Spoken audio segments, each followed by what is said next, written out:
Now, on December 10, Mr. Tulfo wrote in his column that two of you, ito ba, masakit pa sinabi, Argusino and Robles, fraternity brothers of the President, and Aguirre, allegedly extorted money from Lam through Sombrero in exchange for the release of 600 undocumented Chinese workers who were among those arrested. It is not coincidence, therefore, na napawala ng 800 Chinese. Is that correct? Nagtanggapan eh.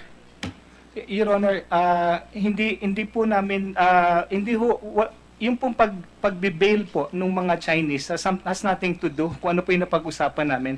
Kasi nung pong November 28, nag-usap na ang Office of the Commissioner at saka with Secretary Aguirre that the reason why we would be granting bail is the lack of facilities. So wala pong kinalaman, Your Honor. Kami nga po, regarding doon sa money, hindi po namin alam, Your Honor.